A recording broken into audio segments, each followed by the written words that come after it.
ध्यानमूलं गुरुर्मूर्तिः पूजामूलं गुरुर्पदं मंत्रमूलं गुरुर्वाक्यं मोक्षमूलं गुरुर्कृपा। सदगुरु मेरा श्याम जी में है निश चरणे रहूं, सनमंद मेरा या हिशो में ताथे सदा सुख लहूं। सबैमा धेरै धेरै प्रणाम नमन।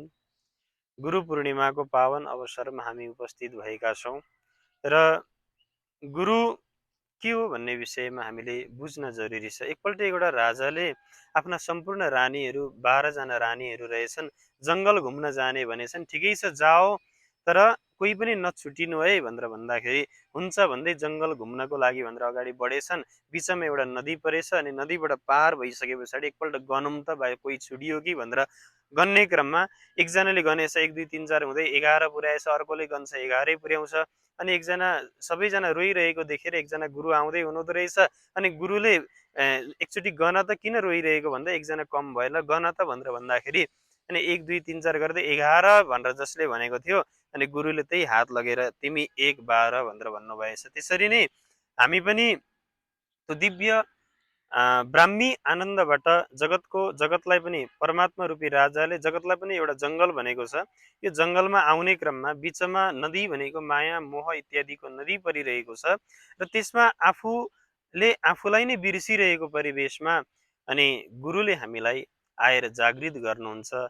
तिम्रो घर त यहाँ होइन, अपना घर नै इत साथ जी, 14 भवन में कीत जी, ता कारण प्यूजी करी पुकारा तुम क्यों सुता इत जी। सुता होई सो जागियो जागा सो बैठा होए, बैठा ठाड़ा होइए ठाड़ा पाँव भरे आगे सोए। यूं तैयारी कीजियो आगे करनी है दौड़, सब अंग इश्क लिए के निकस ब्रह्माण्ड फोर। सम्पूर्ण ब्रह्माण्डमा त्यो दिव्य प्रेमलाई लिएर अगाडि बढ्नु पर्दछ भनेर गुरुले हामीलाई बताउनु भएको छ।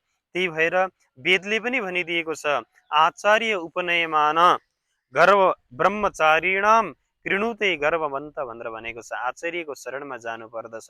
जसरी एउटा सञ्जीवनी जुन रहेको छ अब अहिले यता जगतमा छ छैन, तर त्यसको तुलनामा एक ट्रक नै दाउरा भए पनि है, त्यही भएर पुराणले के भनिदियो, एक ट्रक नै दाउरा भए तापनि धेरै दाउरा भए तापनि एउटा सञ्जीवनी भयो भने त्यो परम हुन्छ।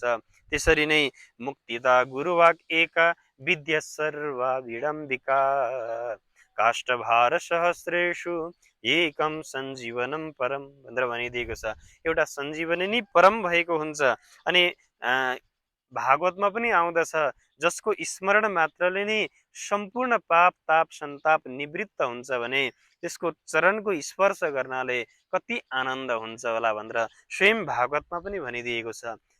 येषां संस्मरणात् पुंसां सद्य सुद्वेन्ति वै गृहा, किं पुनर्दर्शन स्पर्श पाद शौच सनादिवि। कबीरदासजीले पनि यो धरतीलाई नै कागज गरेर अनि यो वनका सम्पूर्ण वृक्षहरूलाई चाहिँ एउटा सानो सानो कलम गरेर 7 समुद्रको मसी गर्दा पनि गुरुको ज्ञानलाई गुरुको महिमालाई लेखेर पार पाउन सकिँदैन भनेर भन्नुभएको छ। सब जरती की कागज करूं लेखनी करूं बनराए, 7 समुद्र की मसी करूं गुरु गुण लिखे न जाए। स्वयं शङ्कराचार्यजीले पनि आफ्नो भित्रको त्यो परमानन्दलाई बोध गर्नको लागि, त्यो चेतनाको पराकाष्ठाको अनुभूति गर्नको लागि पनि गुरुको चरणमा जानु पर्दछ भनेर भन्नुभएको छ नि। गुरु चरणाम्बुज निर्भर भक्त, संसारात चिरात भव मुक्त। सेन्द्रिय मानस सेन्द्रिय मानस नियमादेवं, द्रक्ष्यसि निज हृदय स्तम देवं। भज गोविन्दम भज गो। आफ्नो भित्रको त्यो परमात्मालाई देख्नको लागि गुरुको चरणमा जानु पर्दछ भनेर भनेको छ। त्यस्तै गरेर अगाडि भागवतमा स्वयं श्री कृष्णजीले पनि गुरुको महिमाको विषयमा विवेचन गर्ने क्रममा, तिमी मलाई देख्दछौ तर मलाई देख्नु छ भने संसारको एउटा व्यक्तिमा देख, त्यो हो गुरु। आचार्य माम बिजानिया नावमन्येत करहि चेत, न मर्त्या बुद्ध्या श्रूयेत सर्वदेवमयो गुरु। सम्पूर्ण गुरु नै पूर्ण हो भनेर भन्नुभएको छ नि। गुरु यस्तो दिव्य, त्यो चेतनाको पराकाष्ठा हो सज्जनौ। जसरी चन्द्रमाको भ्यालु त्यति बेला भएन जब समुद्र भित्रै थियो, तर समुद्र मन्थन गरिसके पछाडि चन्द्रमालाई शिवजीले धारण गर्नुभयो। त्यो चन्द्रमाको महिमा अपार बढ्न गयो। त्यसरी नै यो भवाटवीमा यो मोहको जलमा बसिरहेको जीव शिष्यलाई जब गुरुले धारण गर्नुहुन्छ तब चन्द्रमा जस्तो सबैतिर अत्यन्त प्रकाशित भएको हुन्छ। त्यही भएर गुरुको महिमा ज्यादा रहेको छ। स्वयं श्रुति भगवतीले पनि भागवतको 87औं अध्यायमा स्तुति गर्ने क्रममा भनिरहेकी छिन् कि एउटा नाउ अगाडि बढिरहेको छ तर नाविक छैन भने त्यो नाउमा बस्नेको हालत जस्तो हुन्छ। त्यसरी नै गुरुको चरणबाट जो अलग भएको छ उसको हालत पनि त्यस्तै भएको हुन्छ। व्यसन शतान्विता समबहाय गुरु चरणम वणिजैवाज सन्त्यकृत कर्ण धरा जलधौ। र गुरुको महिमा अत्यन्त रहेको कुरा त शास्त्रमा हामीले पनि देखिरहेका छौँ। भरतजी महाराज, भरतजी अत्यन्त अग्नये स्वाहा भन्दाखेरि त्यो अग्निमा स्वयं अग्निलाई देख्ने, इन्द्राय स्वाहा जसको हवन गरिन्छ त्यही देवतालाई देख्ने त्यस्ता भरतजी पनि मृग योनिलाई प्राप्त गर्नुभयो। किन भन्दा उहाँ गुरुबाट अलग हुनुभएको कारणले गर्दा। त्यही भएर उहाँले के भन्नुभएको छ भन्दा हे रहुगण, हे राजा, हे जगतका मानवहरू हो, रहुगणैस्तपसान याति, तप इत्यादिबाट घर छोड्दैमा त्यो दिव्य ब्रह्मलाई प्राप्त गर्न सकिँदैन। रहुगणैस्तपसान याति न चेज्यया निर्वपनाद् गृहाद्वा न छन्दसा नैव जलाग्नि सूर्यै बिना महदपाद रजोभिषेकात्। महान पुरुषको चरणमा जानु पर्दछ भनेर भनिदिनु भएको छ। त्यस्तै गरेर महामतीजीले पनि श्रीमद् तारतम स्वरूप सागर ब्रह्मवाणी पञ्चम सुसंवेदमा भन्नुभएको छ कि गुरुको त्यो ज्ञानको ज्योति जुन रहेको छ उहाँले तुलना गर्ने क्रममा के भन्नुभयो भन्दा त्यो गुरुको ज्ञानलाई हामी सूर्यसँग पनि तुलना गर्न सक्दैनौँ। किन? ए रे निमुना भान का मेरे पियोजी को दिया न जाए, ए जोत धनी इन भात का कोटि ब्रह्मांड में न समाए, ये जोत पकड़ी न रही चली इंड फूर शून्य निराकार, सदाशिव महाविष्णु निरंजन सब प्रकृति को कियो निर्वार। त्यो सद्गुरुको ज्योति, त्यो ज्ञानको ज्योति, त्यो प्रकाशको मैले कसरी सूर्यसँग तुलना गर्ने? अरे सूर्य भनेको त यसको प्रकाश भनेको त 3.5 करोड योजनसम्म मात्रै रहेको छ। तर गुरुको, सद्गुरुको ज्ञानको प्रकाश भनेको अनेक अनेक क्षर सर्वाणी, क्षरदेखि लिएर अक्षरदेखि लिएर हुँदै हुँदै त्यो अक्षरातीतको त्यो सम्पूर्ण किया धाम मन्दिर प्रकाश, सम्पूर्ण धाम मन्दिरको प्रकाश गरिदिने त्यस्तो गुरुको महिमा मैले कसरी तुलना गर्न सक्दछु भनेर यसरी महामतीजीले पनि गुरुको महिमामा धेरै भन्नुभएको छ। र गुरुहरू धेरै हुन्छन् तर सद्गुरु भनेको चाहिँ एक हुन्छ। त्यो सद्गुरुको चरणमा जानु पर्दछ। गुरुहरू त धेरै हुन्छन्, हामीले सुन्दै आएकै छौँ। दत्तात्रेयजीले 24 गुरु गर्नुभयो है। पृथ्वी वायु आकाश आपोग्नि चन्द्रमा रवि कपोतो अजगर सिन्धु पतंगो मधुकृत गजः मधुहा हरिणो मीनः पिंगला कुररोर्भकः कुमारी सरकृत सर्प पूर्णनाभि सुपेशकृत। पृथ्वी गुरुको एउटा यस्तो हेर्नुहोस् न क्यारेक्टरिस्टिक हुन्छ। गुरु पृथ्वी जस्तो हुनुहुन्छ। पृथ्वीले सहन गर्दछ। हामीलाई कुनै मच्छरले टोक्यो भने अत्यन्त दुख्दछ, तर पृथ्वीलाई जेसीबी डोज कति कुराहरू लगाएर हामीले खनजोत गर्दाखेरि पनि कहिले पनि पृथ्वीले अत्यन्त हामी खन्छौँ जोत्छौँ तर त्यहाँबाट पृथ्वीले अत्यन्त राम्रो अन्न इत्यादि फल इत्यादि दिइरहेको हुन्छ। कति क्षमाशील हुनुहुन्छ। गुरुहरूमा क्षमाशील तो एउटा क्षमाशील गुण हुन्छ। क्षमार्जवश दयातोषम सत्यम पीयूषवद्भज। अर्को गुरुको गुण भनेको जल। जल बगिरहेको हुन्छ, जलमा शीतलता हुन्छ नि, जलमा मधुरता हुन्छ। बहता पानी निर्मला बन्दा गन्दा होए, साधुजन रमता भला दागन लागे कोही। गुरुहरू भनेको इतस्ततः अत्यन्त परिभ्रमण गरिराख्नु भएको हुन्छ, तीर्थाटनहरू गरिराख्नु भएको छ, अनि ज्ञानको गङ्गालाई उहाँहरूले प्रवाहित गरिराख्नु भएको छ। त्यही भएर गुरुहरू भनेको जल जस्तो एउटा त्यो गुण गुरुमा हुन्छ। अर्को गुण भनेको तेज। तेज भनेको ताप। एउटा मुर्दाले लगाएको सुन छ भने पनि जब अग्निमा पगालिन्छ तब त्यो अत्यन्त पवित्र भएको हुन्छ। त्यसरी नै गुरुको ज्ञानबाट शिष्यको सम्पूर्ण पाप ताप सन्तापहरू निवृत्त भएर अत्यन्त पवित्र भएको हुन्छ। वायु, वायु भनेको कस्तो हुन्छ भन्दाखेरि अत्यन्त वायुले अगाडि बढिराख्दाखेरि वायु न दुर्गन्धित हुन्छ, वायु भनेको बहिरहेको हुन्छ। त्यसरी नै गुरु पनि जसरी वायुको आगमन सँगसँगै यथा वायु समाश्रित्य वर्तन्ते सर्वजन्तव, सम्पूर्ण जीव जन्तुहरू अत्यन्त आनन्दित भएका हुन्छन्। त्यसरी नै गुरुको ज्ञानको बहावले शिष्यको अनेक अनेक किसिमका पतङ्गहरूलाई गुरुको ज्ञानले उडाइदिएको हुन्छ। आकाश, आकाश अत्यन्त व्यापक भएको हुन्छ, गुरुको ज्ञान पनि त्यस्तो व्यापक रहेको छ। गुरु आत्मवत् सर्वभूतेषुको अवस्था हो, जसमा गुरुको अत्यन्त ठुलो चिन्तन। आकाशलाई केहीले पनि काट्न सक्दैन जसरी, त्यसरी नै आकाश यसो हेर्दाखेरि निलो देखिन्छ तर वास्तवमा निलोपन हुँदैन। आकाश भनेको न निलो हो, अनेक अनेक देखिन्छ। त्यसरी नै गुरु यसो हेर्दाखेरि जगतमै खाइरहेको कुदिरहेको जस्तो देखिन्छ, तर वास्तवमा गुरु तोबाट अलग्गै भएको हुन्छ सज्जनो। त्यस्तै गरेर चन्द्रमा, चन्द्रमा जस्तो हुनुहुन्छ गुरुहरू भनेको।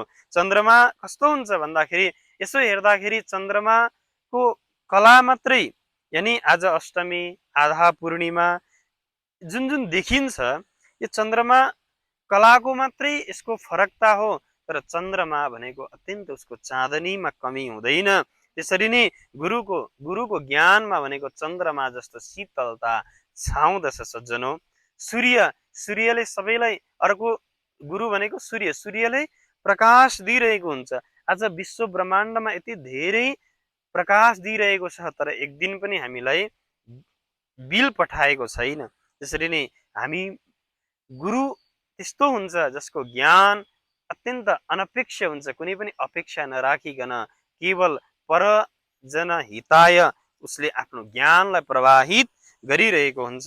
एउटा कबुतर हुन्छ नि, कबुतर एउटा कहीँनेरि जाल बिछाइदियो भने अनि उसको एउटा बच्चा त्यहाँनेरि पर्यो भने अत्यन्त विलाप हुन्छ, यति धेरै विलाप हुन्छ, विलाप हुँदा हुँदै उस पनि जालमा परेको थाहा हुँदैन।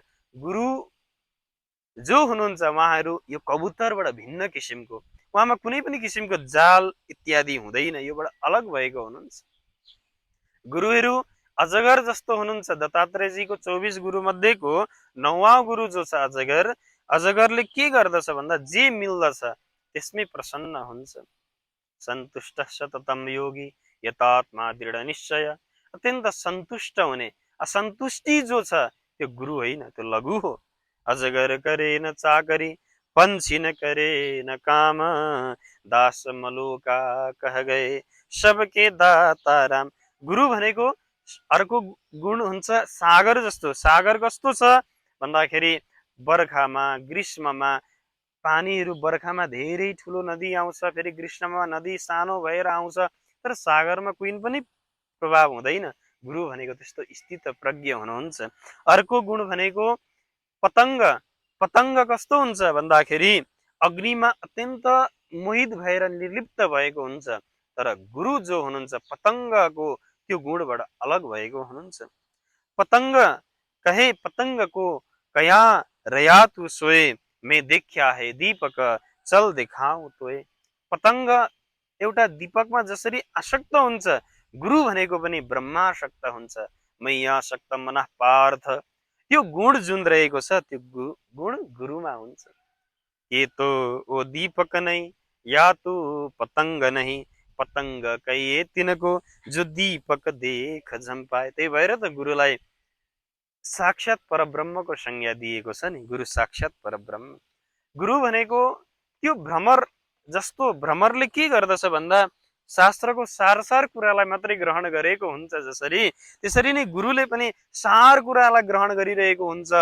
एउटा भ्रमर हुन्छ नि, त्यो भ्रमर जस्तो आसक्त हुनुहुँदैन। भ्रमरले के गर्दछ अरे भन्दा रात्रिर्गमिष्यति भविष्यति सुप्रभातम भाष्यानुदेश्य सिंहशी पङ्कजस्त्री इत्थं विचिन्तयति कोशगते दिरेपे आहन्त हन्त नलिनी गज उज्जहार।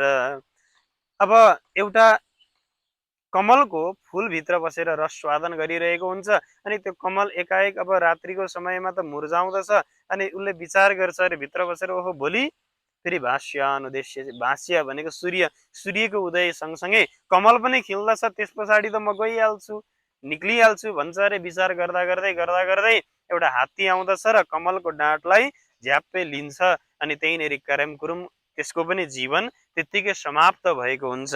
त्यसरी नै गुरुको ज्ञान यस्तो हुन्छ सज्जनो, जसबाट हामीलाई कल करेसो आज करेसो अब, अवसर बीत जाता है फिर करोगे कब इत्यादि ज्ञानको माध्यमबाट हामीलाई त्यो भ्रमरासक्त भएका जीवहरूलाई निवृत्त पारिदिने कार्य पनि गुरुले गर्नुहुन्छ। मधुमक्खीले के गर्दछ भन्दा महको धेरै सञ्चय गर्दछ, तर उसले भोगै गर्न नपाइकन है मौरीलाई के गरिन्छ, आगो लगाइन्छ, अनि त्यस पछाडि अनि उसको जीवन नै समाप्त हुन्छ।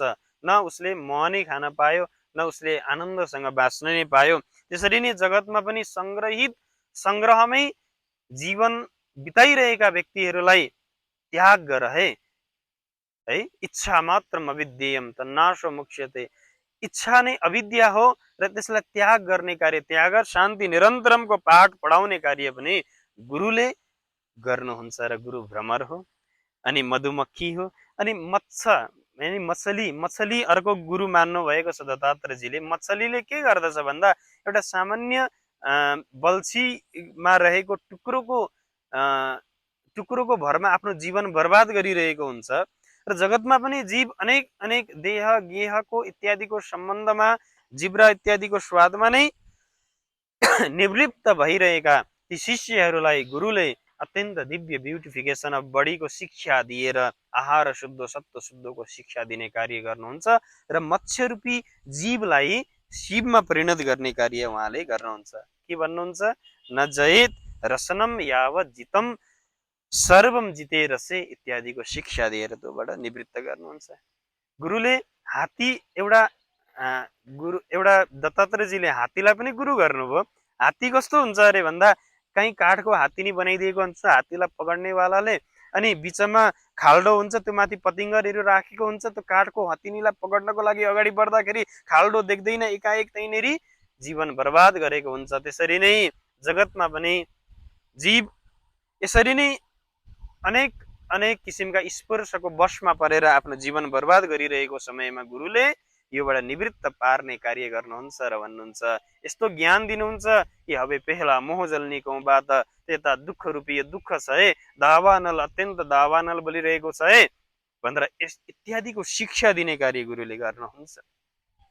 र एउटा हिरण के हुन्छ भन्दा कहीँनेरि वनमा हिरणलाई पकड्ने क्रममा, मृगलाई पकड्ने क्रममा घन्टी बजाइदिन्छन्, त्यो घन्टीको आवाजमा लिप्त भएर ऊ अत्यन्त मोहित भइरहेको हुन्छ र एउटा शब्दको वशमा परेर जीवन बर्बाद गरिरहेको परिवेशमा गुरुले त्यो दिव्य ब्रह्मवाणी रूपी शब्दको एउटा गुन्जायमान गराइदिनुहुन्छ र जगतको शब्दबाट अत्यन्त वशमा परेको हिरण रूपी मानवलाई त्यो ब्रह्मवाणीबाट त्यो दिव्य धाममा आनन्दसँग एउटा त्यो खालको माहौल गुरुले बताइदिनुहुन्छ। त्यही भएर ग्राम्य गीतम न श्रेणुयाद भनेर भनेको छ नि, ग्राम्य गीतहरू सुन्नु हुँदैन।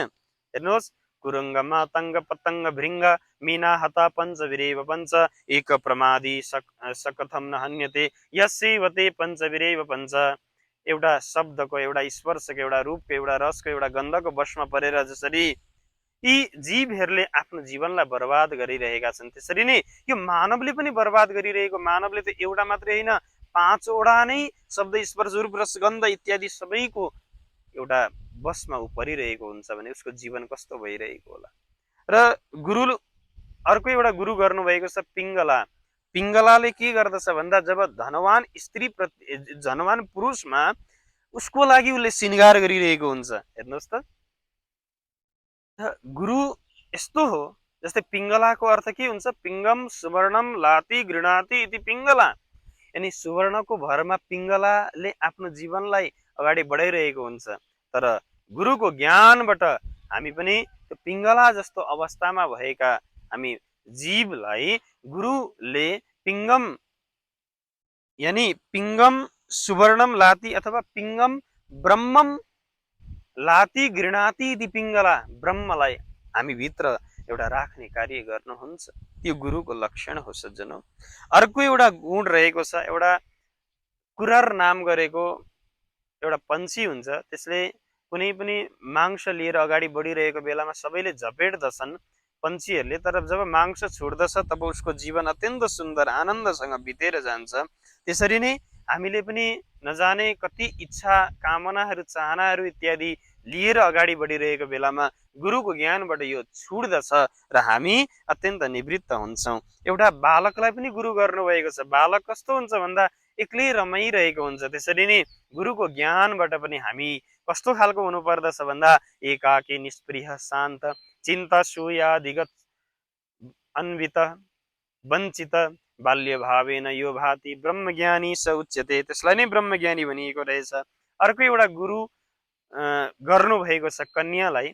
कन्या एक्लै भइरहेको बेलामा कोही आउँदाखेरि चुरा बजाउँदछन्, यानी बहु धेरैजनामा होइन, एक्लैमा आनन्द छ है। एकैव चरेत तस्मात् कुमार्या इव कङ्कण, भागवतमा पनि आउँदछ। एक्लै आनन्द, एकान्त वास, झगडा न नाश, कुनै पनि झगडा हुँदैन। अथवा जलमे नहिए कोरेरहिए, परिवारमै छ तर त्यो भन्दा पनि अलग छ, त्यसलाई पनि एकान्त वास भन्न सकिन्छ। घरलाई नै छोड्ने भन्ने कुरो होइन, होइन। एकेन तप भनेर शास्त्रले पनि भनिदिए, नीतिले पनि भनिदिएको छ। र एक्लै पनि हुन सक्नु पर्दछ गुरुको ज्ञानबाट। अर्को बाण चलाउनेवाला जुन हुन्छ नि, बनाउनेवाला, त्यो अत्यन्त एकाग्रता हुन्छ। त्यसरी नै गुरुको ज्ञानबाट पनि हामीलाई अनन्य भाव आउनु पर्दछ। अनन्या चिन्तयन्तो माम ये जना पर्युपासते तेषां नित्यभियुक्तानां योगक्षेमं वहाम्यहम्। हेर्नुहोस् त। अनि अर्को एउटा गुरु गरेको छ सर्प। सर्प कस्तो हुन्छ भन्दा सर्प अत्यन्त सन्तुष्ट हुन्छ। सर्प पिबन्ति पवनम न च दुर्बलास्ते, एक्लै विचरण गर्छ, बडो आनन्द हुन्छ। पवनलाई हावालाई पिइरहेको छ तर पनि दुर्बल छैन, निर्बल छैन। र गुरुको ज्ञानबाट पनि हामी एक्लै चलेर पनि सन्तुष्ट, सन्तोष एव पुरुषस्य परम निधानम, यो अवस्थालाई हामीले प्राप्त गर्न सक्नु पर्दछ। सन्तुष्ट सततम योगी, योगी जो छ भोगी असन्तुष्ट हुन्छ र भोगे रोग भयम, रोगलाई निम्त्याउने कार्य गर्दछ। तर जो योगी छ गुरुको ज्ञानबाट त्यो योग यानी ब्रह्मसँग जो जोडिएको छ भने त्यो सन्तुष्ट सततम, सधैँभरि सन्तुष्ट रहेको हुन्छ। अर्को एउटा मकडी। मकडी भनेको एउटा माकुरो। माकुरोले जाल बनाउँदछ अनि त्यही जालमा उनिएर आफ्नो पनि जीवनलाई बर्बाद गरिरहेको हुन्छ। गुरुको ज्ञान यस्तो हुन्छ सज्जनौ कि यो माकुरा रूपी जाल जस्तो हाम्रो जीवनबाट हामी अत्यन्त सुन्दर जीवनलाई हामीले प्राप्त गर्न सक्दछौँ। एउटा भृङ्गी हुन्छ, एउटा किरा लिएर आउँछ। अर्को गुरु भनेको भृङ्गी, एउटा किरा लिएर आउँछ र त्यो भृङ्गीको सङ्गतले त्यो भृङ्गी किट न्याय भन्ने जुन छ, किरा पनि भृङ्गिनी जस्तो हुन्छ जसरी, त्यसरी नै गुरुको ज्ञानबाट पनि हामी जीवलाई गुरुको सन्मुखमा आइसके पछाडि गुरुले आफूलाई हामीलाई है कस्तो बनाइदिनुहुन्छ, तुम सतगुरु दीपक भए यो जो आप समान आफू समान बनाइदिनुहुन्छ। अर्को अन्तिम गुरु भनेको शरीर। यो शरीर किन गुरु भन्दाखेरि यसमा यी जति पनि अङ्ग इन्द्रियहरू छन्, एउटा राजाका 10 जना श्रीमती हुँदा कतितिर तान्दछन्, त्यसरी नै यो श्रवण त्वचा नेत्र रसना नासिका वाक पाणीपात उपस्थ वायु इत्यादि यिनीहरूले तानिरहेका हुन्छन्। यति बेलाको समयमा गुरु यो देह कसरी हो भन्दाखेरि यही देहले नै हामी परमात्माको चिन्तन पनि त गर्न सक्दछौँ नि।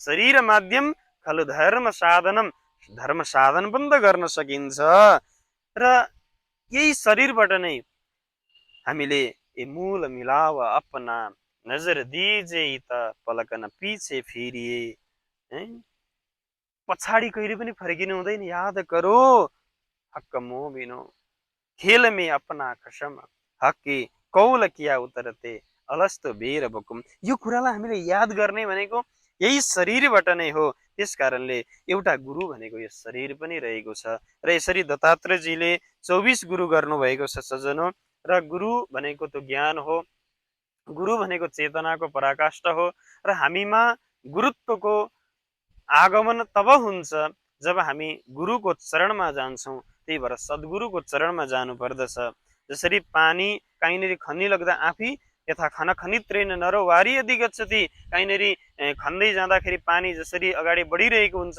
त्यसरी नै गुरुको त्यो दिव्य ज्ञान भनेको गुरुको सेवा हामीले गर्नु पर्दछ भगवानले पनि म यज्ञ इत्यादिबाट तप इत्यादिबाट प्रसन्न हुँदिन न हम इज्या प्रजातिभ्याम तपसोपशमेन च तुष्येहम सर्वभूतानां गुरु शुश्रूषया यथा गुरुको सेवाबाट म प्रसन्न हुन्छु भन्नुभएको छ गुरुहरू अनेक हुन्छन् सद्गुरु एक हुनुहुन्छ सद्गुरु नै सत्य पूर्ण ब्रह्म परमात्माको चरणमा पुर्याउने कार्य गर्नुहुन्छ त्यही भएर गुरुको चरणमा जानु पर्दछ अन्तिममा अब मैं पूरा सतगुरु पाया मन थे जन्म जन्म डहकाया कितने के तुम पितर कहावे केते पितर तुम्हारे त्यों गया बिलाय छिनक में कोई रया न सहारे अब मैं पुरा सतगुरु पाया सद्गुरु प्राप्त गरिसके पछाडि कति अनेक अनेक जीवन पाइयोला कुकर सुकर इत्यादिको जीवनलाई बर्बाद गरियो होला त्यतिकै तर गुरुको